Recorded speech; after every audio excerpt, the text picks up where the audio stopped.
하나님이 사랑하시는 비산동교회 성도님들, 지난 하루 동안 평안하셨습니까? 오늘 우리에게 주시는 하나님의 말씀은 빌립보서 1장 12절에서 18절까지 말씀입니다. 하나님의 말씀을 함께 읽겠습니다. 형제들아, 내가 당한 일이 도리어 복음 전파에 진전된 줄을 너희가 알기를 원하노라. 이러므로 나의 매임이 그리스도 안에서 모든 시위대 안과 그 밖의 모든 사람들에게 나타났으니 형제 중 다수가 나의 매임으로 말미암아 주 안에서 신뢰함으로 겁없이 하나님의 말씀을 더욱 담대히 전하게 되었느니라. 어떤 이들이 투기와 분쟁으로, 어떤 이들은 착한 뜻으로 그리스도를 전파하니 이들은 내가 복음을 번증하기 위하여 세우심을 받은 줄 알고 사랑으로 하나 그들은 나의 매임에 괴로움을 더하게 할 줄로 생각하여 순수하지 못하게 다툼으로 그리스도를 전파하느니라. 그러면 무엇이냐? 거칠애로 하나 참으로 하나 무엇은 방도로 하든지 전파되는 것은 그리스도니 이로써 나는 기뻐하고 또 기뻐하리라. 아멘. 기도하겠습니다. 사랑의 하나님 아버지, 우리가 이 세상을 사랑하며 슬픈 일들을 많이 보지만 예수 그리스도 안에서 그 슬픔들이 기쁨으로 변화되는 역사가 있게 하여 주옵소서. 두려움이 변하여, 전날의 한숨이 변하여 우리의 노래와 기쁨이 되게 하여 주옵소서. 이 모든 말씀 우리 주 예수 그리스도의 이름으로 기도드립니다. 아멘.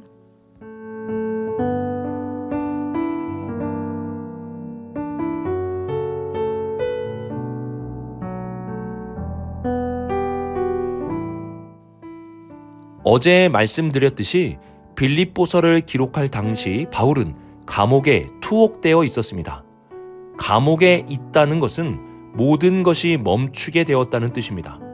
복음 전파도 할 수 없고 교회 공동체에 가서 그들을 만날 수도, 가르칠 수도, 격려할 수도 없습니다. 그리고 감옥에 계속 있다 보면 건강에도 치명적인 어려움을 주게 되어 더 이상의 전도를 할 수 없게 될 것입니다. 이렇게 감옥에 있는 상황은 모든 것이 멈추게 되었다는 것을 의미합니다. 하지만 바울은 이러한 상황 속에서 놀라운 사실을 증거합니다.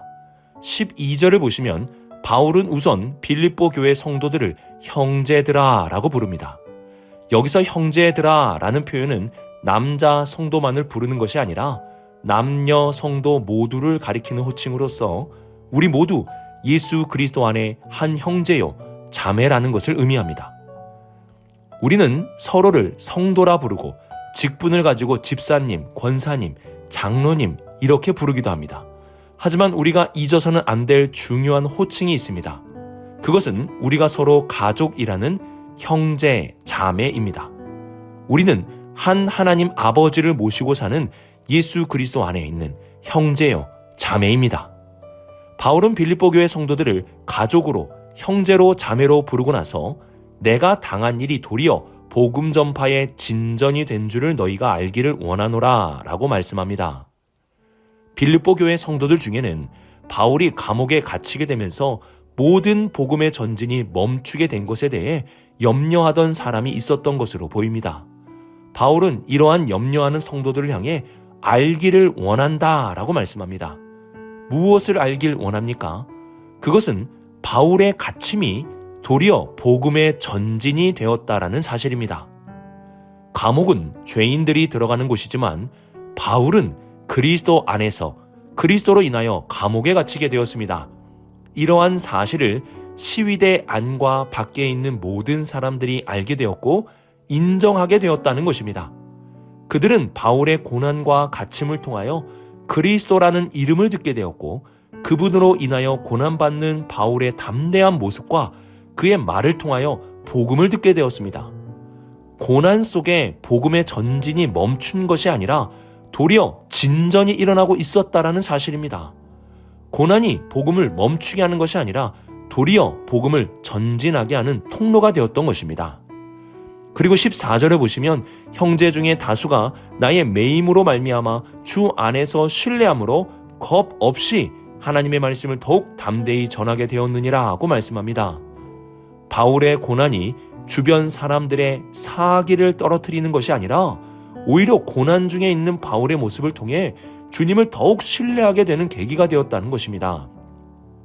믿음의 형제들은 감옥에 있는 바울을 본 것이 아니라 그 가운데에서도 바울과 함께하는 주님을 보았습니다. 그래서 이들은 바울과 함께 하시는 주님으로 말미암아 더욱 담대하게 되었습니다. 고난을 받느냐, 받지 않느냐가 중요한 것이 아니라 그 고난 속에서도 주님이 함께 하시느냐, 함께 하지 않느냐가 중요합니다. 내가 하는 모든 일이 다 잘 되어도 그 가운데 주님이 함께 하지 않는다면 그 잘됨은 잘됨이 아닙니다. 우리의 판단은 세상의 일의 성공과 실패, 형통과 고난이 아니라 주님이 함께 하시는 것이 되어야 합니다. 이처럼 고난은 늘 나쁜 것이 아닙니다. 고난이 오히려 복음의 전진을 이루게 만들고 고난 속에서도 함께 하시는 주님으로 인하여 담대함을 가지게 하기도 합니다. 그러므로 우리는 고난을 불평하기보다 이 고난으로 복음의 진전이 일어날 수 있기를 기도해야 합니다. 또한 나의 고난 속에서도 함께 하시는 주님으로 말미암아 우리 자녀들이, 내 주변의 사람들이 주님을 믿고 더욱 담대하게 살아갈 수 있도록 기도할 수 있어야 합니다. 고난을 너무 불평하지 마시고 고난을 통해 복음의 진전과 사람들을 담대하게 하실 주님을 바라보며 나아갈 수 있는 우리 모든 성도님들이 될 수 있기를 주님의 이름으로 축복합니다.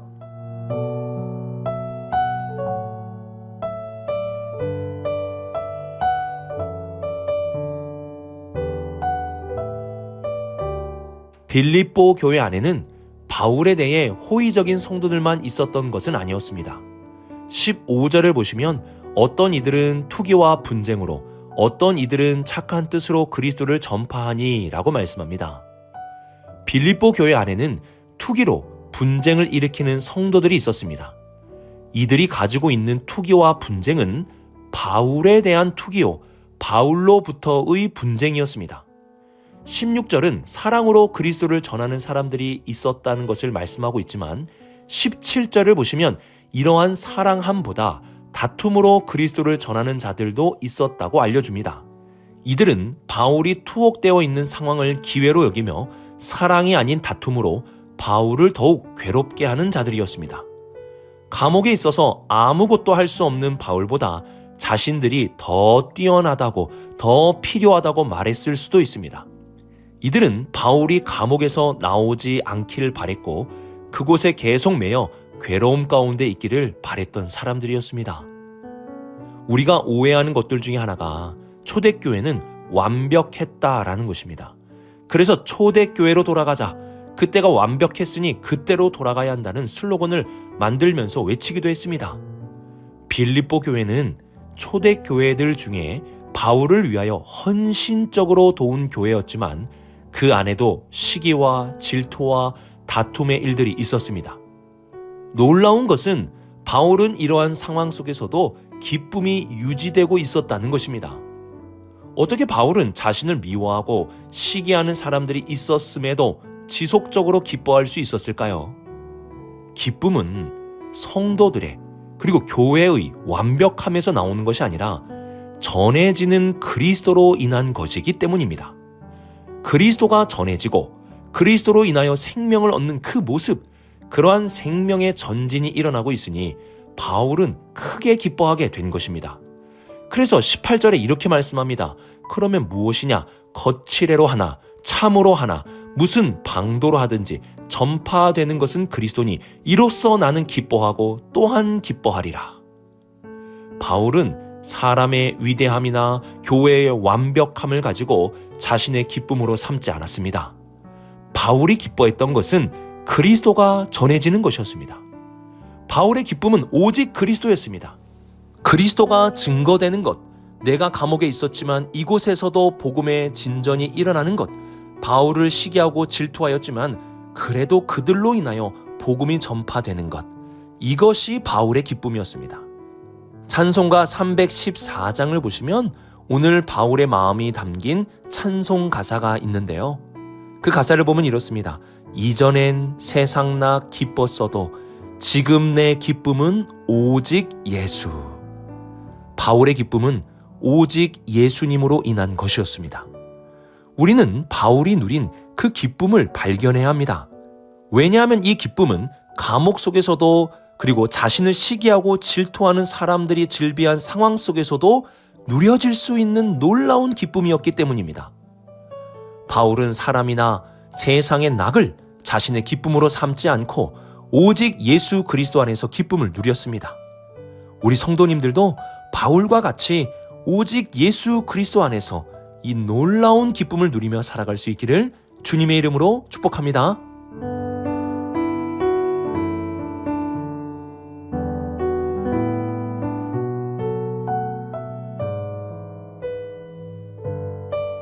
투기와 분쟁은 좋은 것이 아닙니다. 바울은 투기와 분쟁의 전도 방법이 좋다, 도움이 된다고 말하는 것이 아닙니다. 만약 바울이 투기와 분쟁을 복음 전파에 도움이 된다고 말했다면 우리는 교회마다 서로 경쟁을 붙여야 할 것이고 분쟁을 통해 살아남는 교회를 찾아다녀야 할 것입니다. 바울은 분명히 사랑함으로 복음을 전하는 것이 착한 뜻으로 그리스도를 전파하는 것이라고 말씀하였습니다.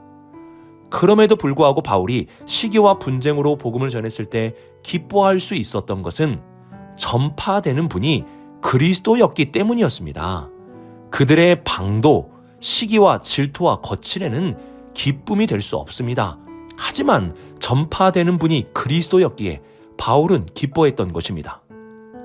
바울이 우리에게 보여주는 바는 자신은 오직 예수 그리스도로 기쁨을 누리고 있고 그 어떤 것으로도 그 기쁨을 빼앗기지 않고 있었다는 것입니다.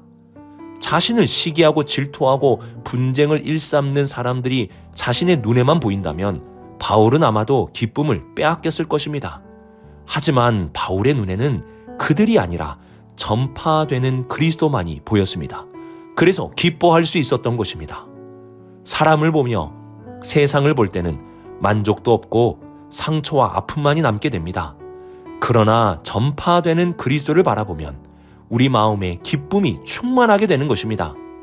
사람을 보면 기쁨을 지속할 수 없지만 주님을 바라보면 항상 기뻐할 수 있습니다. 바울은 이 놀라운 기쁨의 비결을 우리에게 알려주고 있는 것입니다. 그러므로 그리스도를 주목하십시오. 그리고 전파되는 그리스도의 복음을 주목하십시오. 그러면 사람이 무슨 말을 하든, 사람이 나에게 무슨 해코지를 하든 나의 기쁨은 흔들리지 않게 될 것입니다. 오늘의 말씀을 묵상하며 먼저 고난의 유익이 있음을 기억할 수 있기를 바랍니다. 고난은 복음의 진전을 이루어주고 고난 가운데 함께 하시는 주님으로 인하여 사람들에게 담대함을 전해줄 수 있는 소중한 통로가 됩니다. 또한 바울의 기쁨의 비결을 배워야 합니다. 바울은 자신을 시기하고 분쟁을 일삼는 사람들이 있어도 기뻐했습니다. 그의 기쁨은 사람이 아니었고 완벽한 교회도 아니었습니다. 그의 기쁨은 오직 예수님이었습니다. 우리의 시선이 주님을 바라볼 때, 그리고 전파되는 그리스도의 생명을 주목할 때 우리는 항상 기뻐하며 살아갈 수 있습니다.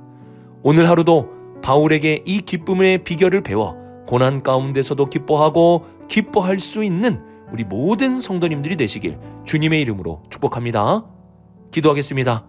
사랑의 하나님 아버지, 우리가 기뻐하는 것이 이 세상의 성공과 형통함에 국한되어 있었음을 고백합니다. 고난 가운데서도 기뻐할 수 있는 이 놀라운 기쁨의 비결을 배워 항상 기뻐하며 살게 하여 주옵소서. 고난 속에서도 유익함을 누리게 하시고 그리스도를 바라봄으로 항상 기뻐하게 하여 주옵소서. 이 모든 말씀 하나님의 아들 우리 주 예수 그리스도의 이름으로 기도드립니다. 아멘.